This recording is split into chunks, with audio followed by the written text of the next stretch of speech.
Bhagavad Leela, chapter 81, 10th canto.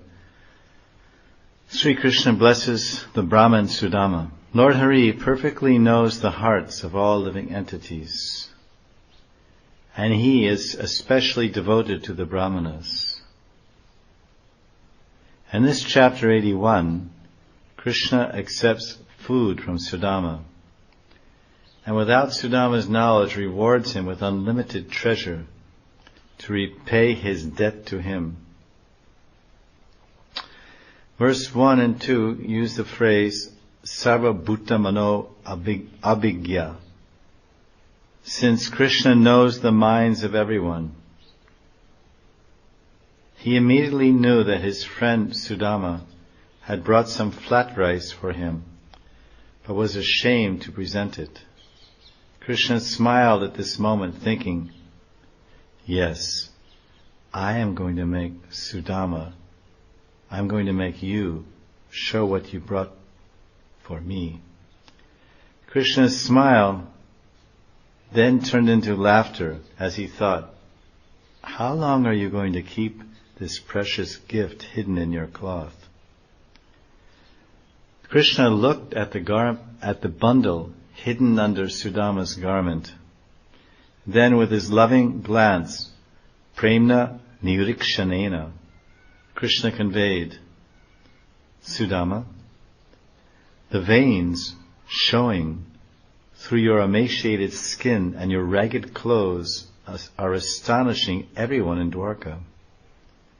However, these symptoms of poverty which you are displaying today will last only until tomorrow morning.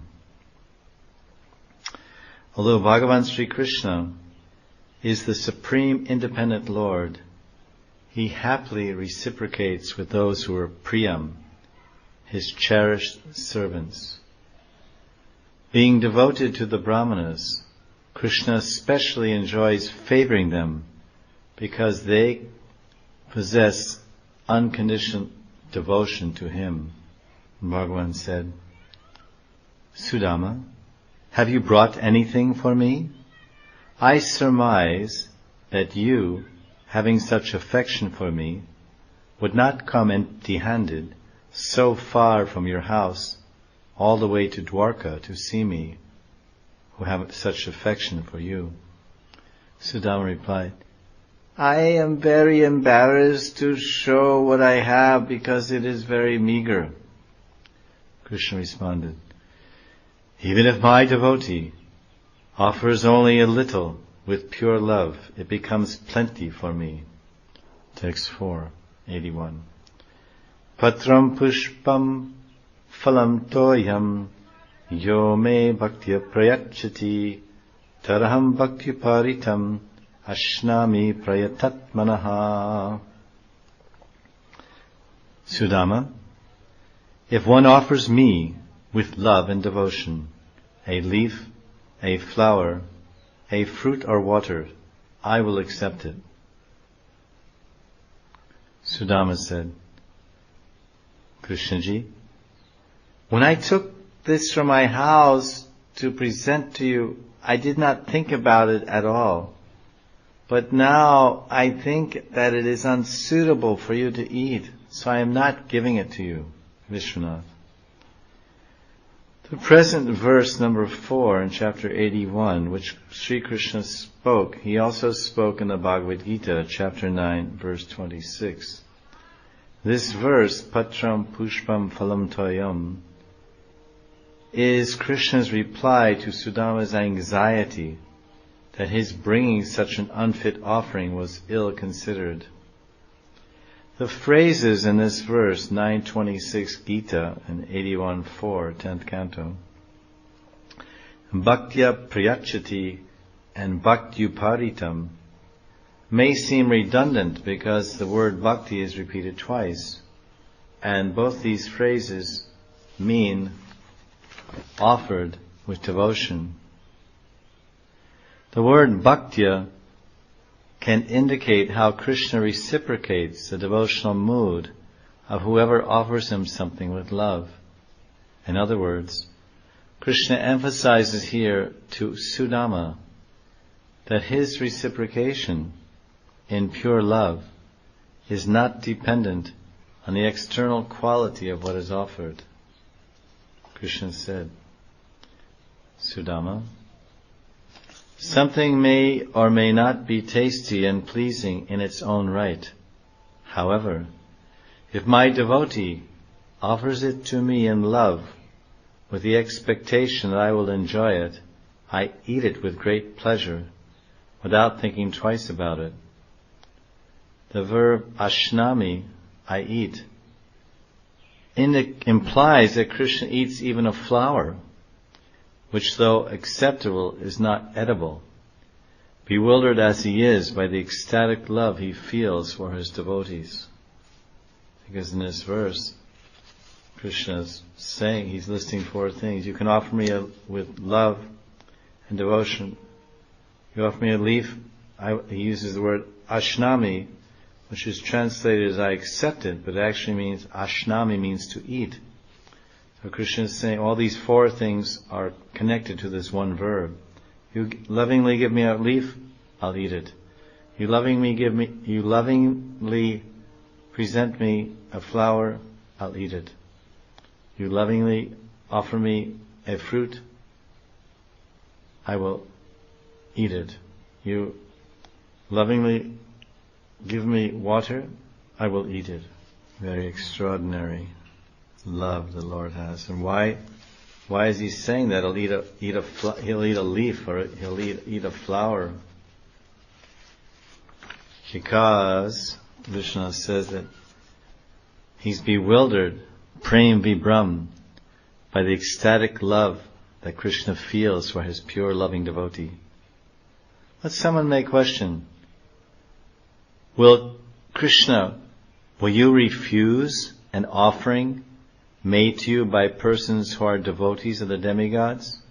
Krishna answers, yes, I will refuse to eat it. I only eat from the hand of my devotee, who has a pure heart, indicated in Gita 4:26, prayata atmanaha, and whose mind is fixed on devotion. I accept his offering and no one else's. Even after being addressed like this by Krishna, Sudama refused to give his 4 handfuls of chipped rice to Krishna due to the embarrassment he felt, thinking, how can the husband of the goddess of fortune, how can the Lord of Shri eat this hard, tasteless, flat rice? Bowing his head in embarrassment indicates that Sudama revealed his meditation. Sudama was thinking with his bowed head, O my Lord, do not mock me. Though you have requested me many times, I decided that I will not give it to you. But then on the other hand, Krishna was thinking, but Sudama, you are my devotee, so you should do as you decided to do when you left home and give it to me. 6 and 7. Sara Bhutatma Drik Sakshat. Being the direct witness in the hearts of all living beings, Sri Krishna fully understood why Sudama had come to see him. He's also Krishna is the seer of all souls. Overwhelmed with love, momentarily wondered, though I know everything, how has my devotee Sudama become so poor? Then, quickly understanding the situation, Krishna spoke to himself the words related in verse 7.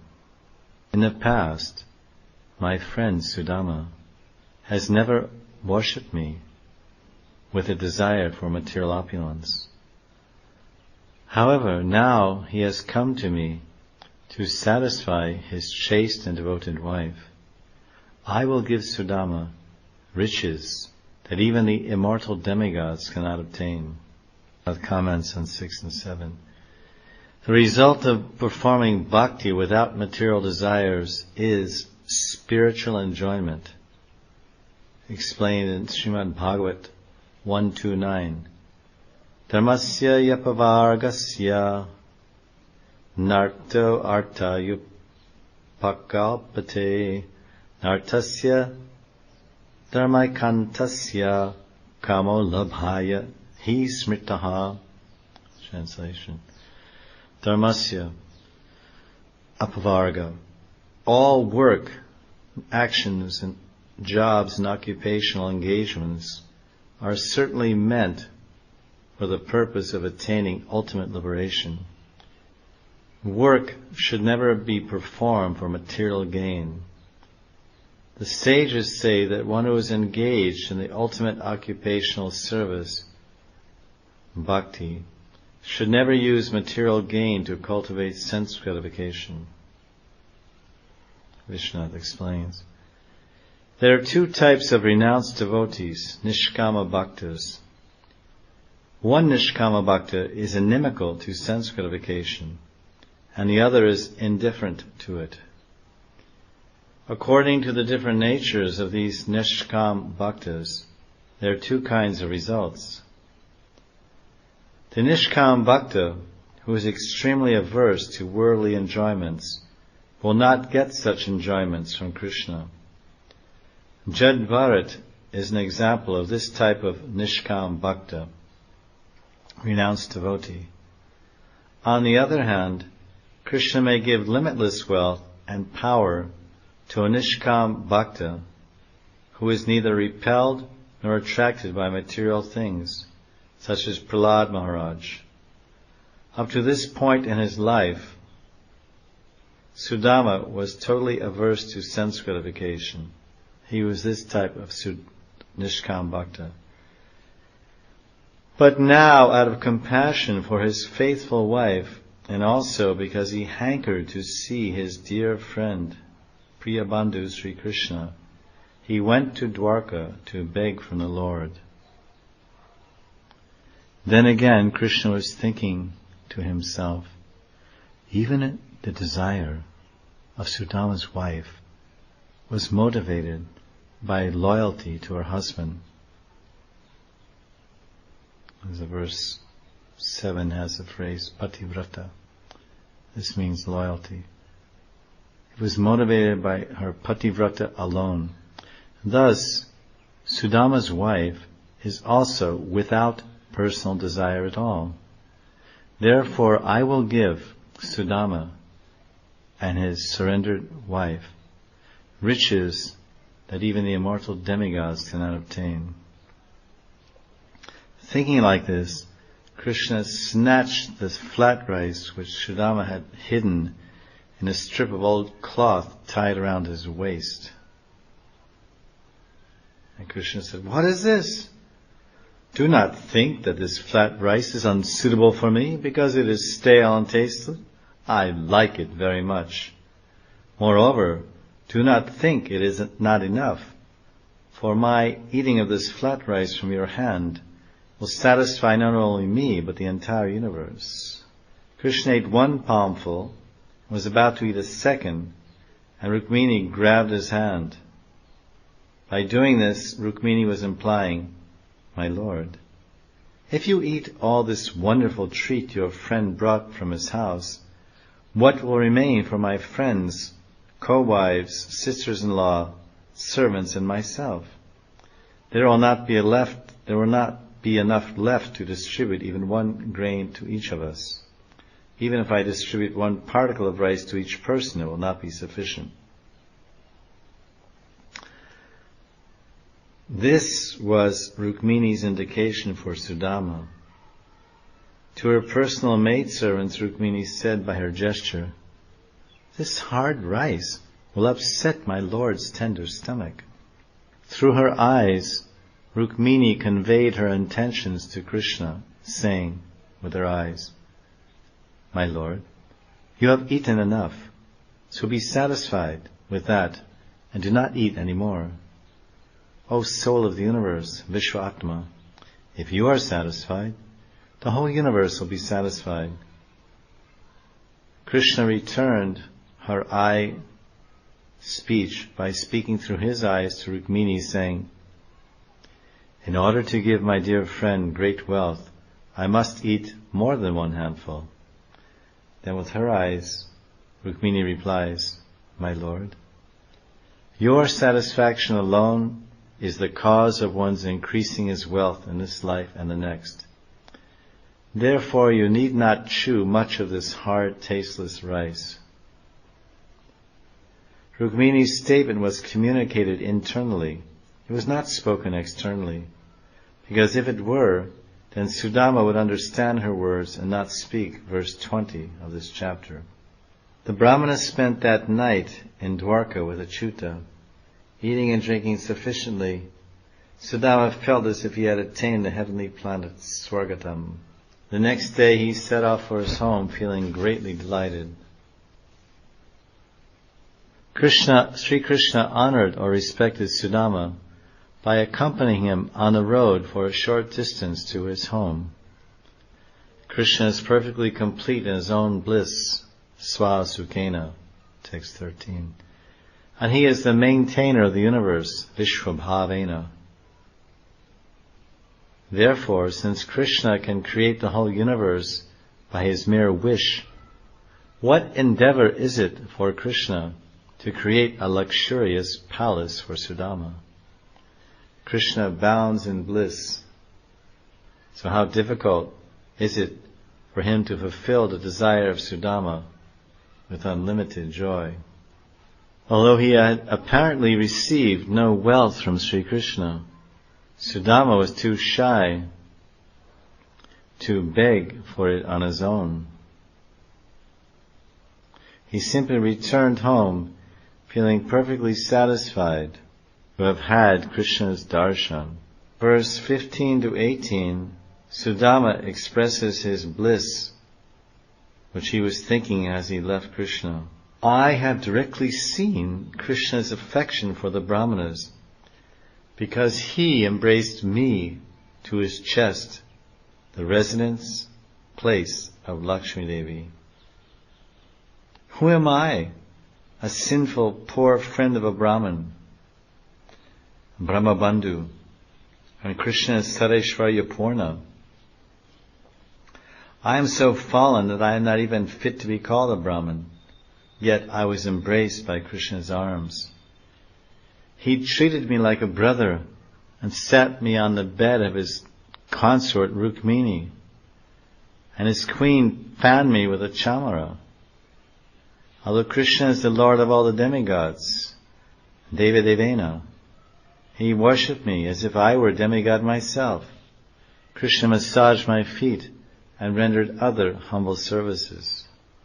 Devotional service to Krishna's lotus feet is the root cause of all perfections a person can find in heaven, in liberation, in the subterranean regions, and on earth. Sudama was thinking, maybe Krishna was thinking, if this poor wretch, me, suddenly becomes rich, he will forget me in his intoxicating happiness. So that's why my compassionate Lord did not grant me even a little wealth. Thinking thus to himself, Sudama arrived at his home. As Sudama approached his home, he saw the effulgence of the place and thought, what is this? Seeing the palatial towers, he said, whose place is this? Finally recognizing it as his own house, he wondered, how did this happen?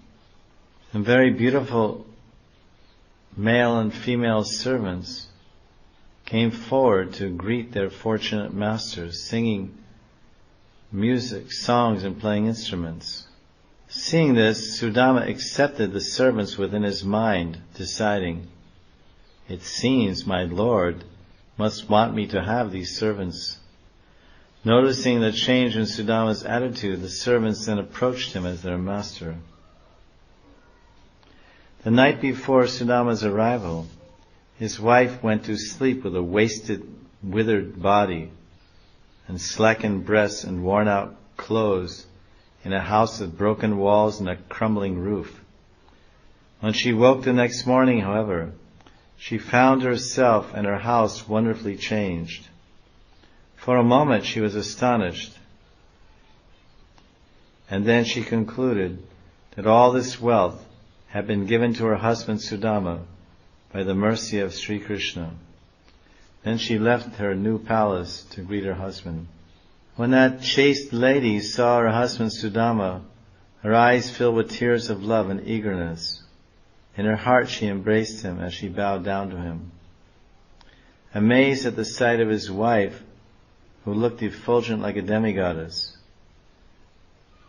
On the other side, Sudama still had his old cloth and protruding veins. Krishna kept him in this wretched state so that his wife would recognize him. His house was filled with hundreds of gem-studded pillars, just like Indra's palace. Sudama was simply astonished at the sight of his wife. Who is this demigod's wife approaching such a fallen soul as me? The maidservants informed him, "This is indeed your chaste wife." At that moment, immediately Sudama's body became young and beautiful, bedecked in fine clothing and jewelry. These changes gave Sudama considerable pleasure. Sudama and his wife then entered their house, or palace, which rivaled Indra's celestial abode in opulence. In the prayer Vishnu Sahasranam,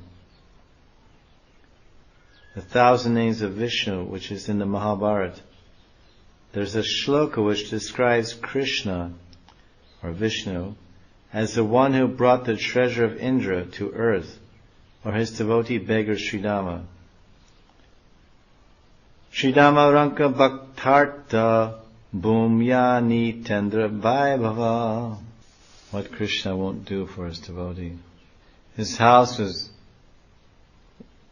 ornately appointed with ivory beds inset with gold, and couches with golden legs, and golden asans, pearls, crystal glasses inlaid with emeralds.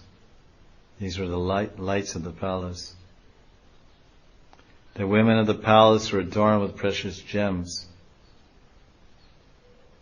Sudama reflected upon the sudden increase in his fortune, and he thought, the great opulence of me in this house has happened only by the glance of Sri Krishna.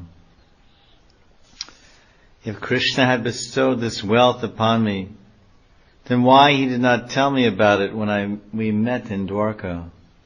Certainly my friend directly speaks and gives abundant wealth to beggars like myself.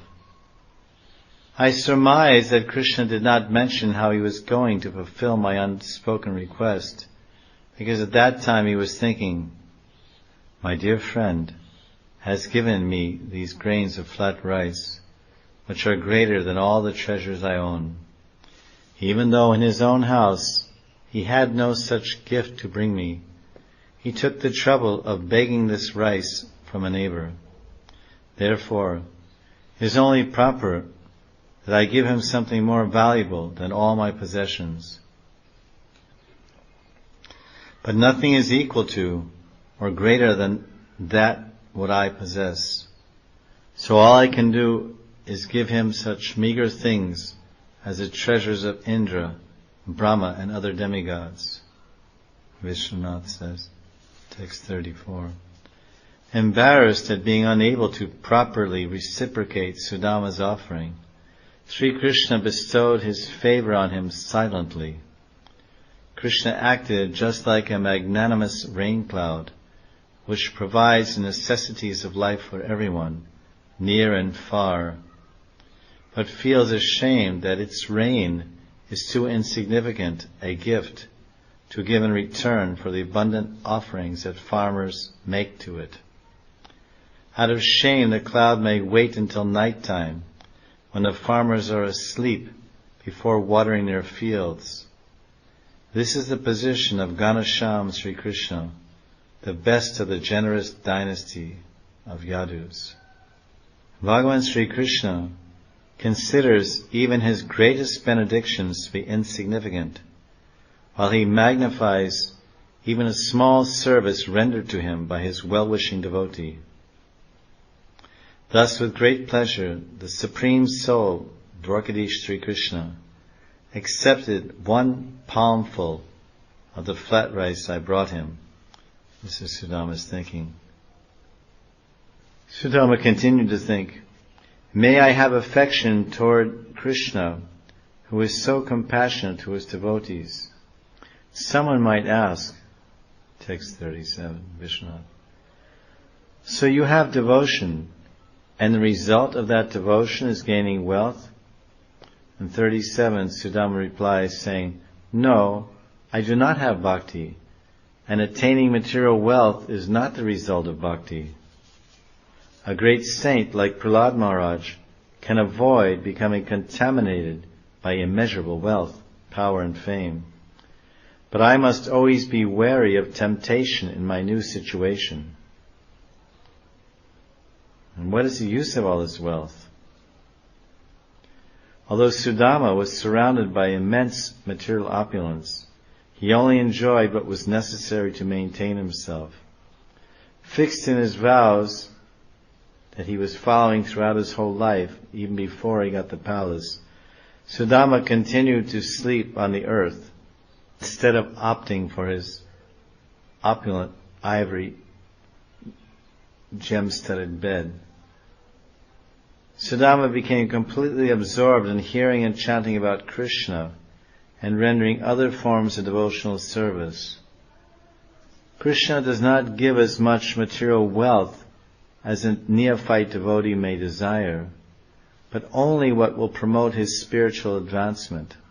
However, some say that Krishna will give unlimited wealth to assist the devotional service of his premi bhaktas, loving devotees. Sudama remained fixed in his devotional determination because of his spiritual intelligence. He remained absolutely fixed in devotion to Krishna. Free from greed, he enjoyed the sense pleasures that had been bestowed upon him, but he was always thinking, when will I renounce all this sense gratification? Though Krishna is affectionate to his devotees, he is famous for being affectionate to the Brahmanas. Namo Brahmani Devaya Go Brahmanitayacha. Krishna is the supreme master of everyone, yet Krishna accepts the Brahmanas as his masters, Prabhu. Even though Krishna is the God of all gods, the Brahmanas are his deities. Krishna is the master of all sacrifices, Yagyapate, but he happily worships the Brahmanas. Verse 40 will show how Sudama got free from material attachment and attained the everlasting true wealth of Krishna's abode in the spiritual world.